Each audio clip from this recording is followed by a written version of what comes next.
Good afternoon, members of the media. Thank you for this opportunity to update you on the concluded meeting between a delegation from the People's Progressive Party Civic and the Ghana Elections Commission. This morning, we met with the Commission in an effort to moving the process forward, ensuring that the necessary initiatives are implemented to ensure that we achieve as close as possible the timelines in relation to the recount process. As you're aware, the CARICOM team is here for a period of 25 days. So this is one aspect of the equation. GCOM and the political parties must take into consideration when we examine the timeline and when we examine what is needed to satisfy all the stakeholders and to ensure that the process is completed in a transparent manner with CARICOM here. So we discussed a number of possible measures GCOM can implement to ensure that we achieve not necessarily the target of 25 days, but taking everything into consideration, not to exceed that target by more than a week. So some of the recommendations we put forward were geared at achieving transparency and the shortest possible timeline in completing the recount. As you're aware, the chairperson would have made a public statement that she would like to complete 100 boxes per day.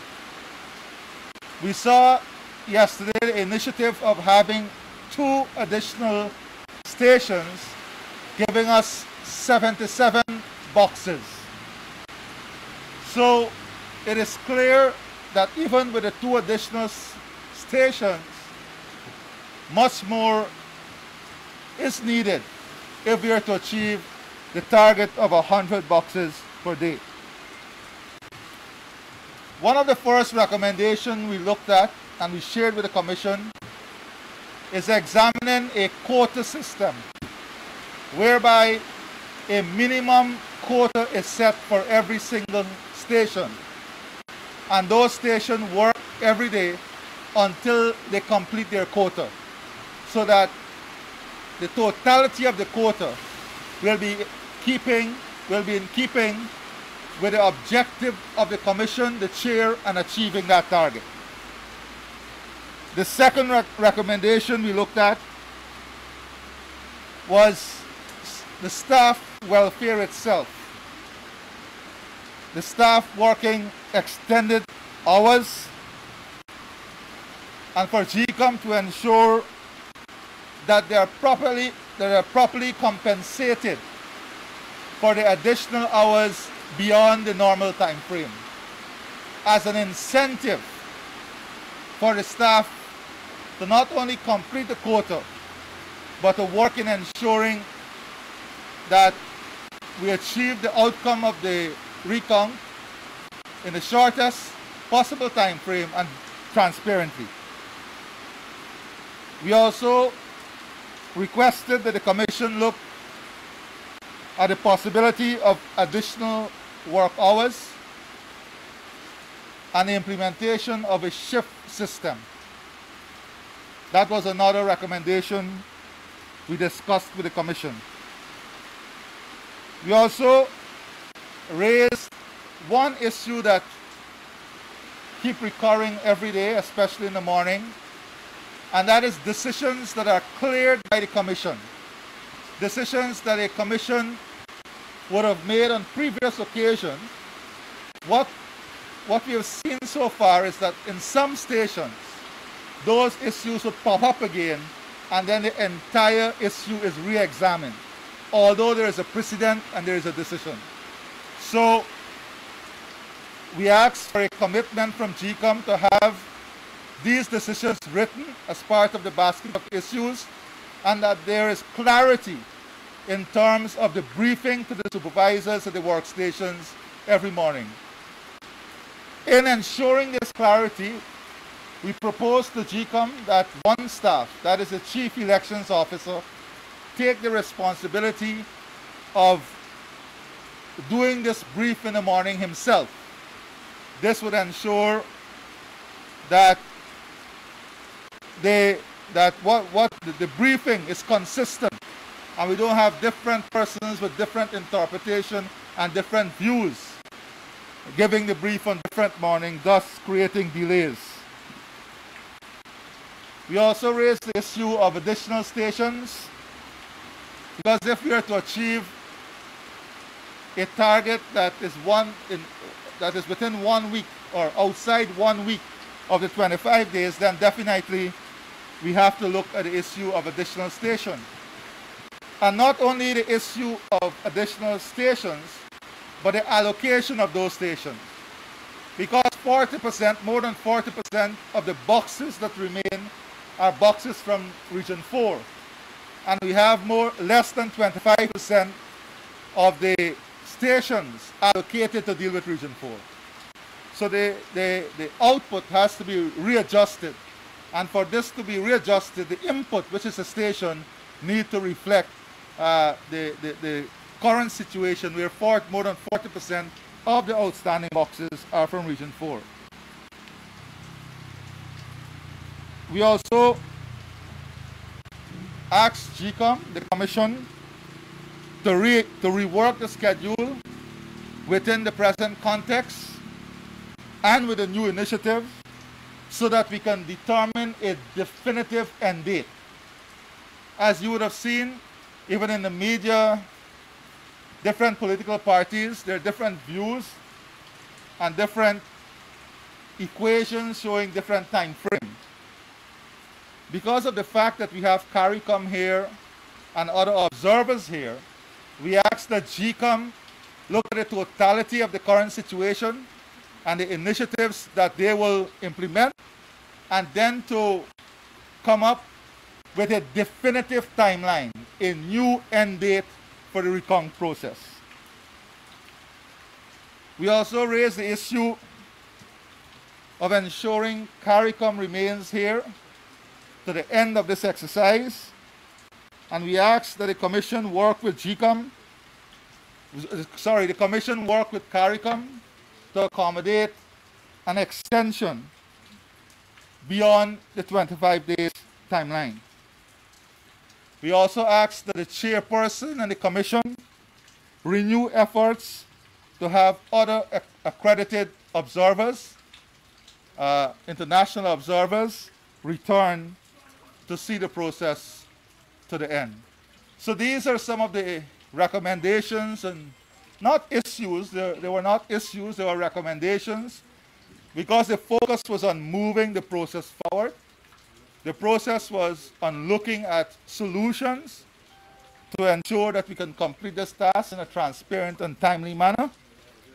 And GCOM, at the conclusion of that meeting, we were advised that GCOM would have a meeting at 11, which I think would have concluded by now, and they will update us of their decisions in relation to the recommendations we would have made. So that was the context of the meeting. Those were the issues discussed and the recommendations discussed.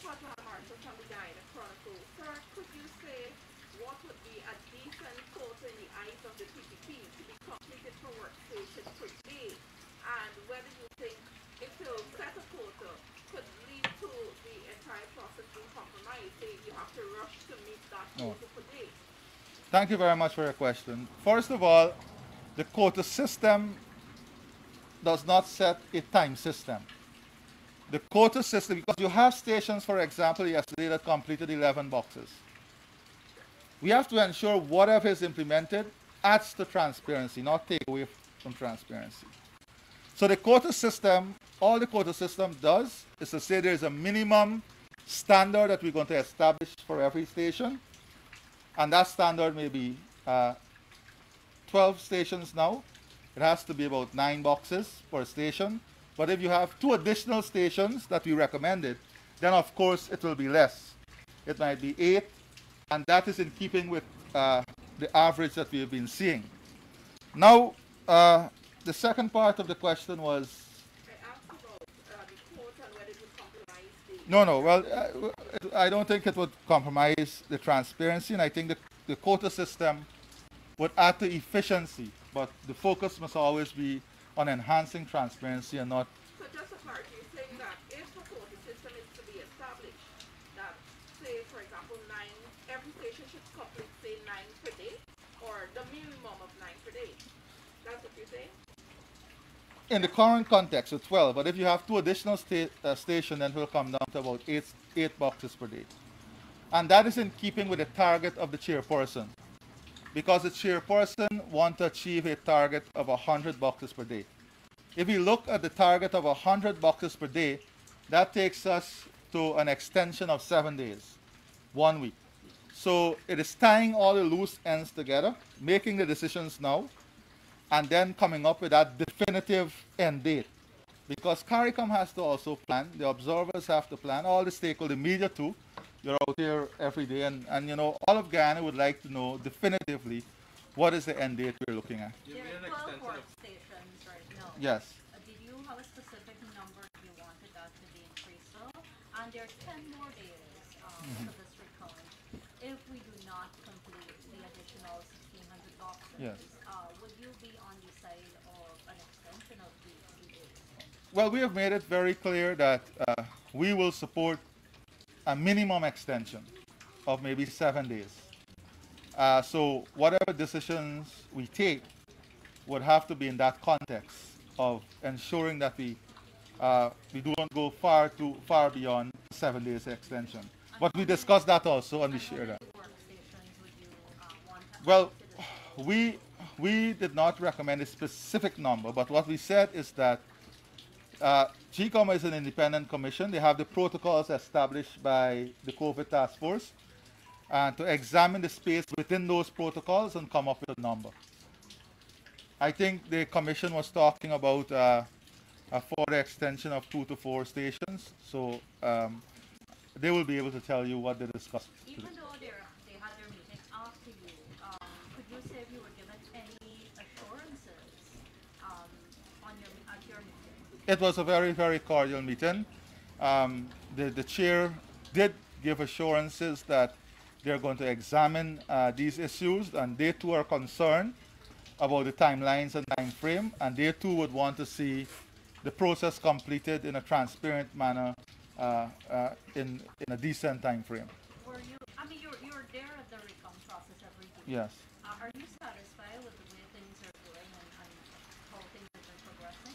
Well, outside of the slothfulness, I think that outside of the slothfulness, the staff has been more or less acting in a professional manner so far.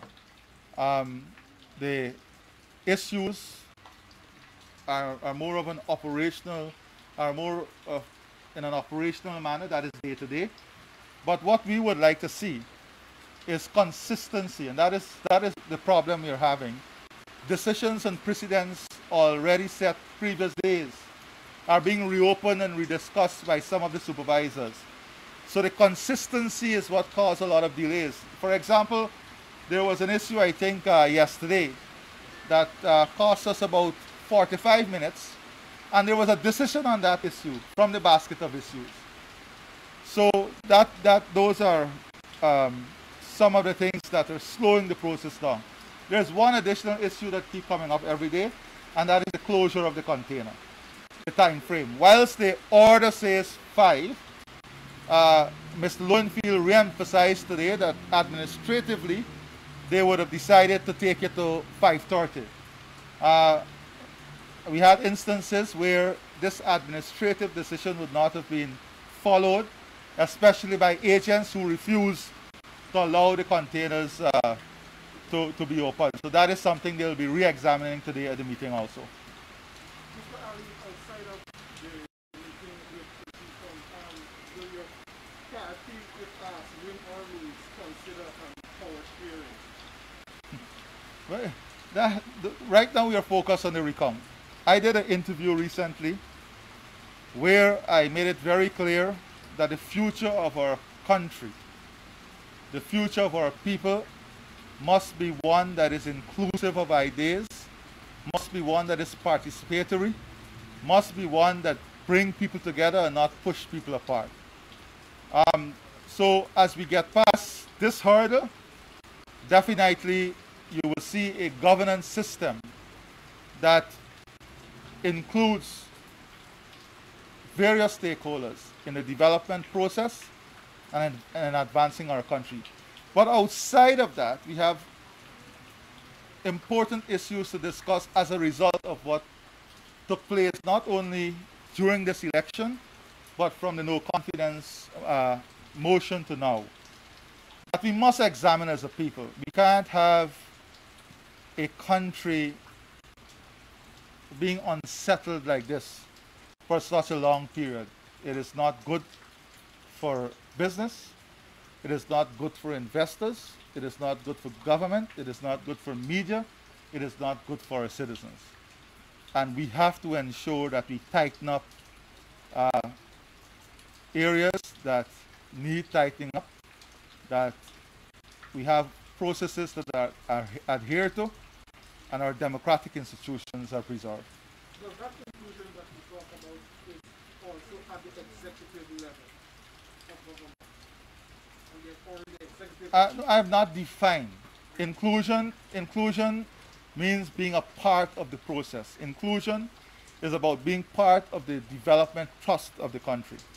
Now, if you look at governance structure all across the world, you will see that there is a shift of responsibility and the governance structure.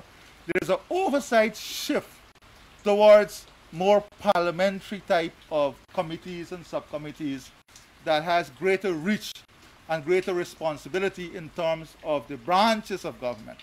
So all of these are things you have to look at. We have seen reforms in the parliamentary system. You have seen how useful the Public Accounts Committee can be, which is shared by the opposition, the Economic Services Committee.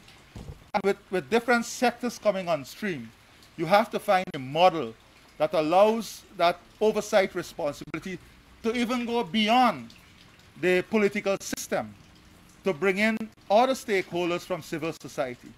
Because you have a lot of talent out there, you have a lot of technically competent people that are not within the political arena, if you want to put it that way, but there are services that are critical. They have expertise, they have competence, they are critical for the development of our country. So a governance structure cannot only look narrowly at political interests and political parties.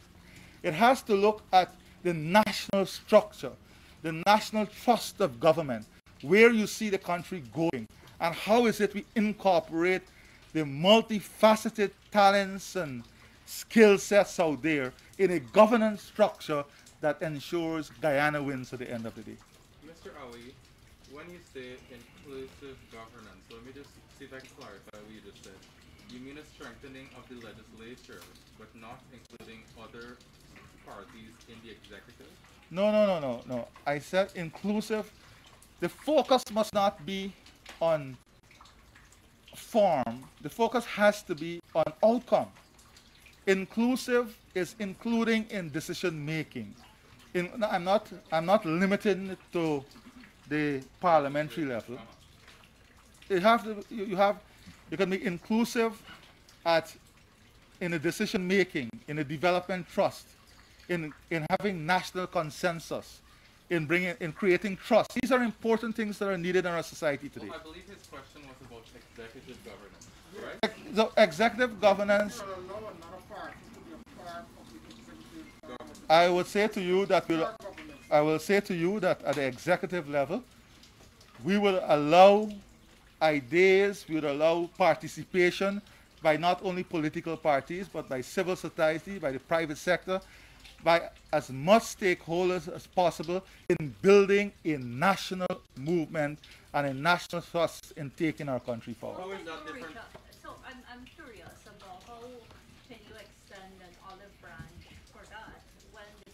itself had not participated, for instance, in several committees at the parliamentary level, not even appointing a deputy speaker and not appointing people to state boards. So how do you now extend that It, olive branch? I don't think it is that simplistic the way you put it, Ms. Zima, with the greatest of respect. The appointment of the deputy speaker had a lot of issues surrounding that because there were other things that we raised that were not consistent with the parliamentary oversight. But I don't want to get into that. I don't want to get too much into the past. Because if you look at what constituted the Public Accounts Committee, you had ministers themselves sitting on the Public Accounts Committee. We participated fully at every sectorial level of the parliament.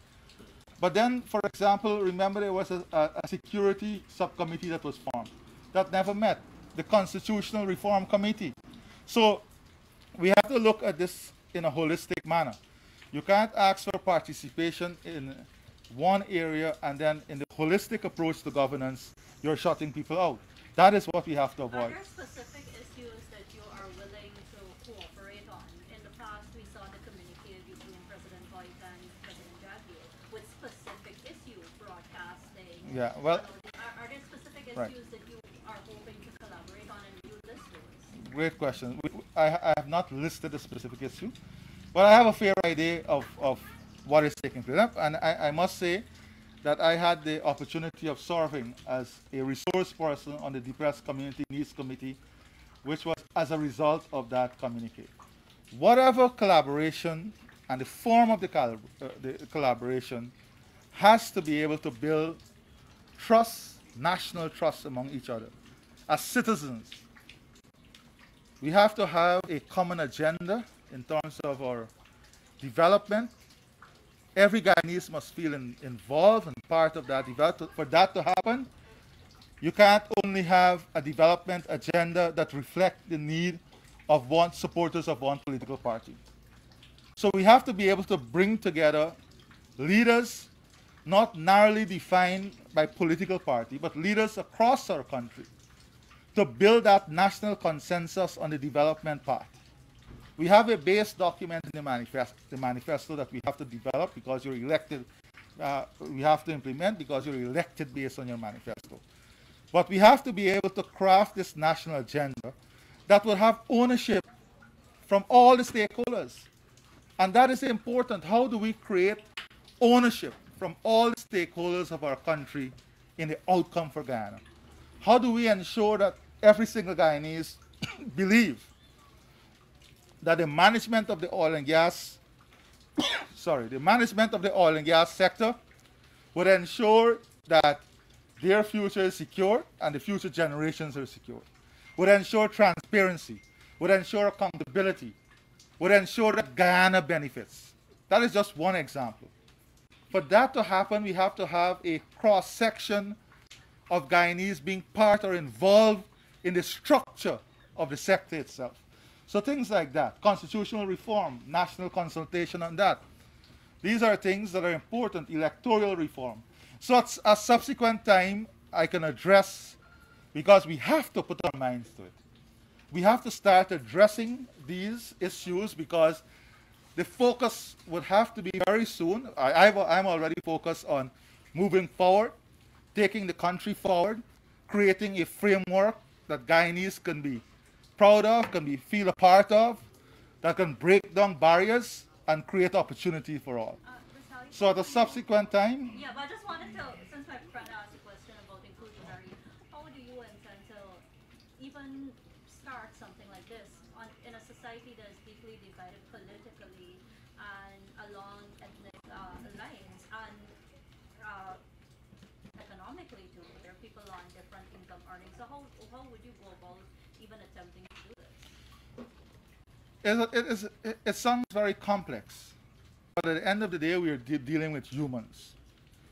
Humans react in different ways based on how they perceive their circumstances to be. That is why there are some key pillars. Building national trust. Working on a system and set of programs that reduces inequality, creating opportunities across the board, building an economy that creates new jobs, building an educational system that gives a basic, good level of access to all Guyanese, having a healthcare system that does not differentiate, providing services at the government level that is affordable and that is efficient to all Guyanese. And importantly, not only looking at a top-down approach in governance. A lot of times we focus on the big picture.